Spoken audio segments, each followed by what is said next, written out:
উত্তৰ পাৰৰ পৰা দক্ষিণ পাৰলৈ মুখ্যমন্ত্ৰীৰ উদাত্ত ভাষণ। মই বিশ্বাস কৰোঁ ৰাতি আহিব, কিন্তু ৰাতিৰ পিছতো সূৰ্য আমাৰ, ৰাতিপুৱা আমাৰ, পুৱাৰ পোহৰ আমাৰ, আৰু সেই ধৰণে আমি আমাৰ জাতিটোক আগুৱাই লৈ যাম। তিনিদিনীয়া উত্তৰ অসম ভ্ৰমণ সামৰি বুধবাৰে যোৰহাটত উপস্থিত হয়গৈ মুখ্যমন্ত্ৰী। যোৰহাটলৈ ৰাওনা হোৱাৰ পূৰ্বে হিমন্ত বিশ্ব শৰ্মাই চলাহুলাত বীৰাংগনা মূলা গাভৰু মৈদাম ক্ষেত্ৰ পৰিদৰ্শন কৰে। মুখ্যমন্ত্ৰীজনে এই মৈদাম সংৰক্ষণৰ বাবে 40 লাখ টকা ঘোষণা কৰে। ৰাজ্য চৰকাৰে এইবাৰ 40 লাখ টকা আগবঢ়াইছে মৈদামটো কিছু বাউণ্ডাৰী ৱাল বা কিছু প্ৰাৰম্ভিক কাম কৰাৰ কাৰণে। তদুপৰি জামুগুৰিহাটৰ কুসুমতলাত 9 দুৱাৰ সমজিলাৰ কাৰ্যালয়ৰ আধাৰশিলা স্থাপন কৰে মুখ্যমন্ত্ৰীজনে। অসমত 39খন সমজিলা আমি নিৰ্মাণ কৰিছিলোঁ। তাৰ প্ৰথম পদক্ষেপ হিচাপে আমি 9 দুৱাৰত 20 কোটি টকা ব্যয়েৰে এই কাৰ্যালয়টো নিৰ্মাণৰ কাম হাতত লৈছোঁ। আধাৰশিলা স্থাপনৰ পাছতেই মুখ্যমন্ত্ৰীজনে এক সভাতো অংশগ্ৰহণ কৰে। অসমৰ প্ৰথমখন মুকলি বিহু মাধুৰী আহতৰ তলো পৰিদৰ্শন কৰে হিমন্ত বিশ্ব শৰ্মাই। জামুগুৰিহাটৰ পৰা মুখ্যমন্ত্ৰীজন ৰাওনা হয় যোৰহাটলৈ। যোৰহাটত কমাৰবন্ধা আলি ৰেলৱে উৰণ সেতু মুকলি কৰে মুখ্যমন্ত্ৰীজনে। তদুপৰি শীঘ্ৰেই যোৰহাটে লাভ কৰিব আৰু এখন উৰণ সেতু। চিনামাৰা ৰেল গেটৰ ওপৰত 545 মিটাৰৰ যি উৰণ সেতু, সেই উৰণ সেতু আমি এই বছৰৰ শেষত নহ'লে 26 চনৰ আগভাগতে আমি উদ্বোধন কৰিবলৈ সক্ষম হ'ম।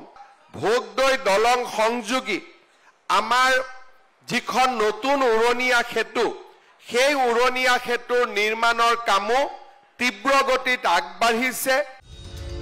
ইয়াৰ উপৰি মুখ্যমন্ত্ৰীজনে যোৰহাটৰ ISBDত যান বাহন পৰীক্ষণ কেন্দ্ৰ উদ্বোধন কৰে। এপ্লাছ ITVৰ নামৰ স্পেনিছ কোম্পানীটোৱে এটা অত্যন্ত আটকধুনীয়া যান বাহন পৰীক্ষা কেন্দ্ৰ ৰাজ্যিক পৰিবহণ নিগমৰ পাব্লিক প্ৰাইভেট পাৰ্টনাৰশ্বিপৰ জৰিয়তে স্থাপন কৰিছে। চিনামৰাত মুকলি কৰিলে অত্যাধুনিক সা সুবিধাযুক্ত যোৰহাট সন্মিলন কেন্দ্ৰ। এই কেন্দ্ৰত এক ৰাজহুৱা সভাত অংশ লৈ মুখ্যমন্ত্ৰীজনে যোৰহাট তথা সমগ্ৰ ৰাজ্যত গ্ৰহণ কৰা চৰকাৰৰ উন্নয়নমুখী কাম কাজৰ খতিয়ান দাঙি ধৰে। এই যোৰহাট কাৰাগাৰৰ সন্মুখত আমি নিৰ্মাণ কৰা ফ্ৰীডম মেমৰিয়েল মিউজিয়াম আৰু উদ্যানো আমি 2026 চনৰ জানুৱাৰী ফেব্ৰুৱাৰী মাহৰ ভিতৰতে উদ্বোধন কৰি যোৰহাটৰ ৰাইজৰ বাবে, অসমৰ ৰাইজৰ বাবে আমি আগবঢ়াই দিম। দুখীয়া আৰু মধ্যবিত্ত ৰাইজৰ বাবে গ্ৰহণ কৰা আঁচনি সম্পৰ্কতো ৰাইজক অৱগত কৰায় মুখ্যমন্ত্ৰীজনে। ল'ৰা ছোৱালীৰ পঢ়াৰ দায়িত্ব মামাৰ মূৰৰ ওপৰত থাকিব, ল'ৰা ছোৱালীৰ পঢ়াৰ দায়িত্ব মামাৰ মূৰৰ ওপৰত থাকিব।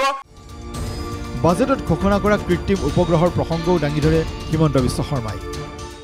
যে আমি অসমত বানপানীৰ আগলি বতৰা দিবলৈ, সীমান্তৰ পৰা অহা প্ৰব্ৰজন বন্ধ কৰিবলৈ আৰু কৃষিৰ আগতীয়া বাতৰি দিবলৈ অসমে এটা নিজৰ ছেটেলাইটো প্ৰক্ষেপ কৰিব।